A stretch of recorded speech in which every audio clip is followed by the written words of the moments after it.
In this episode of the Bannerlord Perks Guide, we will look at the engineering skill perks. By the end of this video, you will have a complete understanding of what each one does and which to pick based on your needs. I release 2 to 3 Bannerlord videos per week, so consider subscribing to see more. Timestamps are in the description, and let's get started. Scaffolds.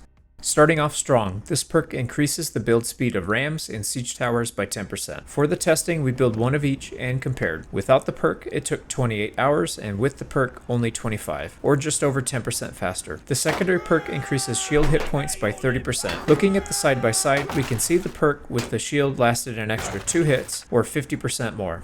Torsion engines. Similar to the previous perk, this one increases build speed for Ballista, Onager, and Trebuchet by 10%. We used a similar format, building one of each, and without the perk it took 51 hours, but only 45 with, or 9.8% faster. The secondary perk adds 3 damage to each crossbow shot, which we can see a line item for in the damage stats. This is a tough pick. If you tend to build both ranged and non-ranged, then go with Torsion engines. With the fix to siege towers recently, it's possible to only make rams and towers, making Scaffolds a viable option as well. Prison Architect. This perk helps reduce damage to our siege engines during siege engine bombardments. In this test, we can see a 29% chance to miss without the perk, which increases to 37% with the perk. The secondary perk is for governors and decreases the escape chance of prisoners by 25%. There are 2 other similar perks for a total of 95% reduced escape chance for those who were wondering. Siegeworks. Rather than avoiding damage, this perk increases the raw HP of each ranged siege engine by 10%. In the testing, we can see a 10% increase for each of the ranged siege engines with the perk. The Governor perk grants 1 Onager at the start of a siege defense instantly. Before we pick, we need to look at some math. For Ballista, the HP increase does not help, as the shots to kill are the same with and without the perk, making the miss chance better. Onager is split down the middle, with HP increase being better for Onager versus Ballista battles, but miss chance being better for Onager versus Onager. For Trebuchet, the math is clearly in favor of the HP increase, as it has better outcome against both Ballista and Onager. If you want Ballista to survive longer, take Prison Architect. If you want Trebuchet to survive longer, then take Siegeworks. If you make Onager, then take either one. For the Governor perk, Prison Architect is great if stacking other escape chance perks. Otherwise, take Siegeworks. Carpenters. If you're having trouble getting your ram or siege towers past Onager barrages, then this perk can help, as it increases the HP for the siege engines by 33%. We can see from testing an exact 33% increase to HP with the perk. The Governor perk increases construction by 12% when upgrading buildings in a town. Military Planner.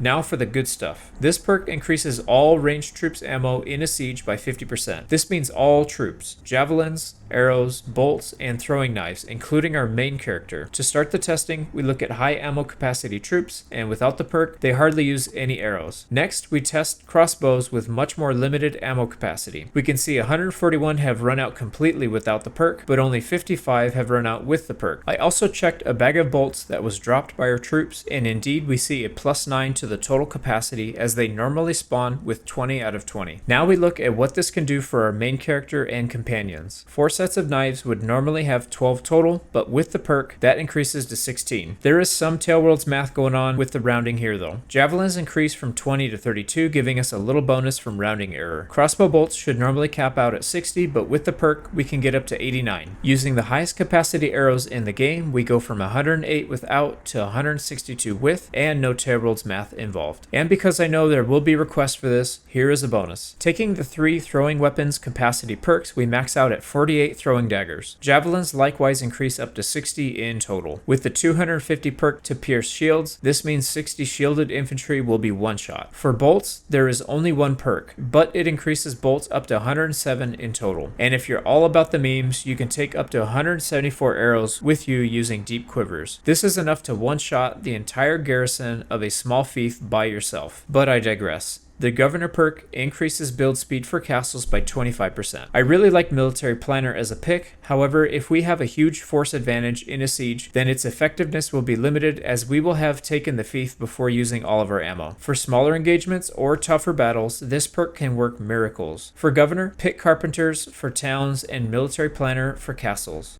Dreadful Besieger. The first perk is for governors and increases the accuracy of all defensive siege engines by 10%. The secondary perk is for captains and increases crossbow damage by 5%, which is much better than 2%. Wall Breaker. With this perk, we can increase damage done to walls by Onager and Trebuchet by 25%. Ballistas do not attack walls. In the testing, we can see 1360 damage per hit without and 1699 per hit with the perk, which is 25% more. The time to bust all walls reduced from 102 hours down to 92, or about 10% faster. The Captain perk increases damage to shields by 10% by our troops. Wallbreaker is the only option for Engineer and is a pretty good perk. Dreadful Besieger is my preference for Captain picks, but if you're stacking shield damage Captain perks, then Wallbreaker can help. Finally, Dreadful Besieger is the only Governor pick. Foreman. Okay, I'm not gonna lie, these perks were quite painful to test.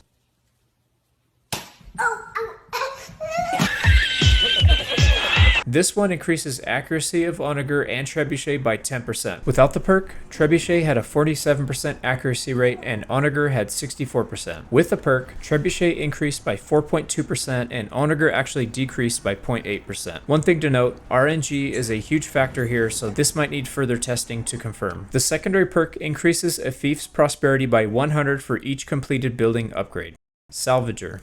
This perk is similar to the previous one, but increases ballista accuracy by 20%. Once again, we see a dip with the perk losing more than 5%. I decided to spend another hour testing and the results were nearly identical, so either my luck is impressively bad or the perk is broken. The Governor perk increases the build speed of siege engines by 0.1% per militia present. These two perks took over 2 hours to test since I had to build one by one and manually tabulate the data, so I'm confident they are accurate, which means neither is really impressive. Foreman was the only one that seemed to work for Trebuchet, so that's the pick, I guess. For governors, Foreman is actually really good. If a building takes 30 days to complete, then this perk would generate more than 3 prosperity per day, which is huge.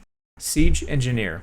The first perk is for governors and increases siege engine HP by 30%. The secondary perk gives our engineer the ability to create fire, ballista, and onager. On the campaign map, these two types of siege engines are identical except for a 20% increase in damage. However, when going into the siege assault manually, we can see a big difference for the onager. The regular onager fire a single salvo of 4 rocks that spread out. After shooting the majority of their ammunition, these 4 onager manage to injure 4 enemy troops. The fire version shoots a single explosive pot, which is more accurate and does huge splash damage. We were able to increase casualties to 24 with these siege engines.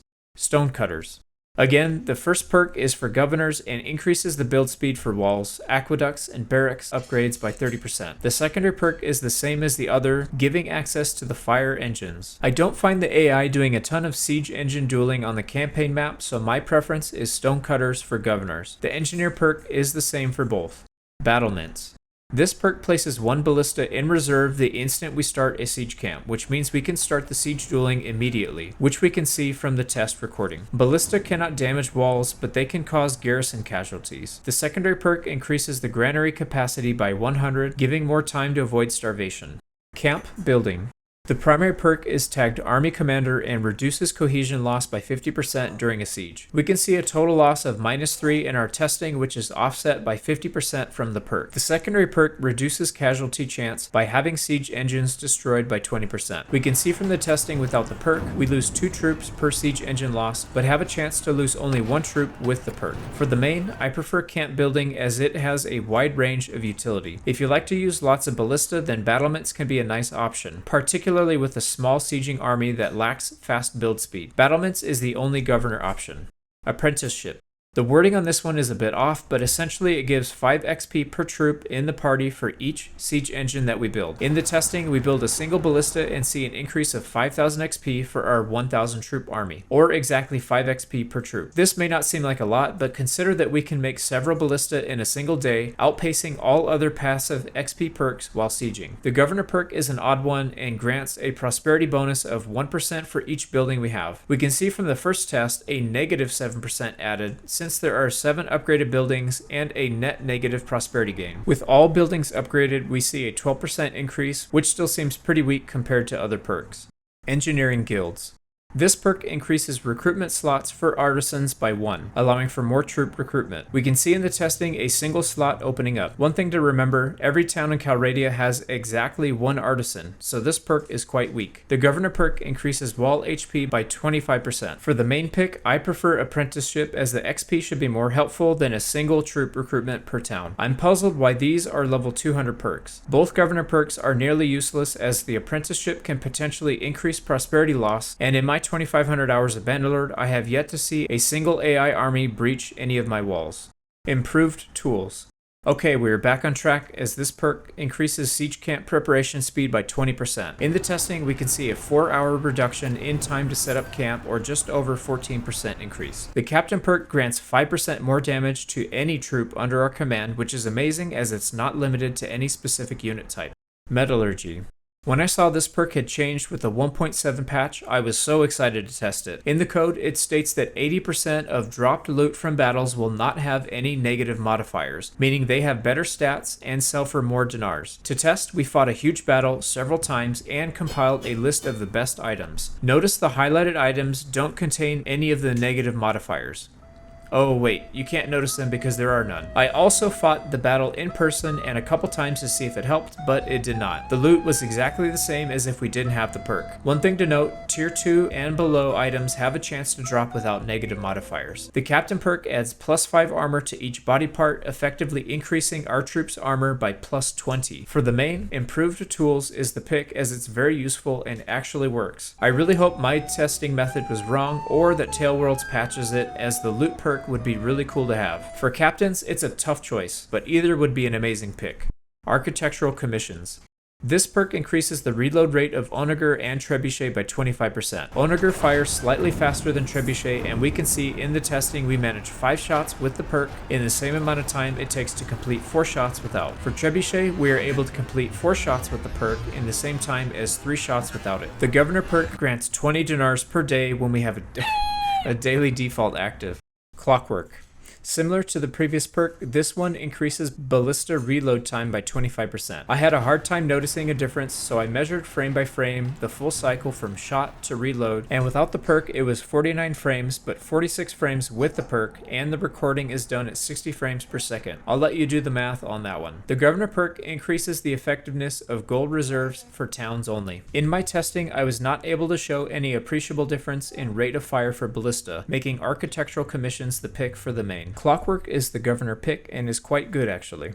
Masterwork. The final perk increases damage by siege engines on the campaign map by 1% per level over 250. At level 275 we should expect to see 25% more damage, and at 330 all the way up to 80% more. In testing we see a single ballista shot dealing 288 instead of the standard 160, which is exactly 80% more. The Trebuchet did 105% more damage to the wall, although I think I had the wall damage perk for 25% more without realizing it. No Tailworlds math here. We are nearing the end of the video, which means it's time for the bonus. The first part we will dedicate to the fastest wall breach build and see how effective it can be. Let's start off with some perk selection. We take everything that will speed up siege engine production, increase trebuchet accuracy, and increase damage to walls. Don't forget, Stewart level 75 has a juicy 20% increase to siege engine build speed. We start the test with a level 1 engineer and no perks, beginning the siege at midnight on the 1st of spring. Since we wish to break the walls down, trebuchet are queued up as their build time is not much longer than Onager, but their damage is more than double. We get some pretty bad RNG in this 2 versus 1 against the enemy Onager, forcing us to put our trebuchet into reserves until we have more and costing us precious time. Once we have 3 ready to go, we can start the siege engine duel. After only a couple of volleys, we obtain dominance and start pounding the walls. By the 9th of spring, we have toppled the second wall section and are ready to assault. Let's redo the same test, but with all the perks and at level 330 engineering. The enemy is building ballista, which will actually slow us down some because they will build ballista faster, forcing our trebuchet to focus them down before turning back to the walls. On the plus side, we take siege engine dominance without losing a single trebuchet and start hammering the walls. Just past midnight on the 5th of spring, the second wall comes down, meaning we are about 4 days faster with maxed out engineering. The second part was planned for weeks ago, before any testing was done and before discovering the engineering loot perk was not working. However, I'm too stubborn to scrap the idea, and I actually think it's still worth exploring. Let's Let's look at what impact having the right skills leveled up can make on how much battle loot can be sold for. We start with a character whose talents rival that of Charles II of House Habsburg. Then we clean up a massive army and collect the spoils. Lots of loot and prisoners to sell off. Next we head to the nearest friendly town and sell everything. 196,000 for the loot, 36,000 for the prisoners, for a ground total of 233,000. Next we load up again with Chad Da Vinci, who has maxed out roguery, trade, and engineering, and see what difference there would be to the bottom line. Because we have higher tactics, we lose less troops and can hold more prisoners. Once again, the engineering loot perk doesn't seem to change any item to non-damaged, but still we press forward. We head to the same town and repeat the process, earning 496,000 dinars from the loot and 70,000 from the prisoners for a grand total of 566,000. This is an increase of 333,000 dinars or 142%. Don't forget, if you don't want to sell all this loot on your own, you can dump them off at your fief's village and they will filter the money back to you over time. If you want to help me out, hit that like button before you go and consider subscribing if you want to see more Bannerlord content. Thanks for watching this series, and up next we begin the Bannerlord Battlefield Tactics series. See you all on the battlefield.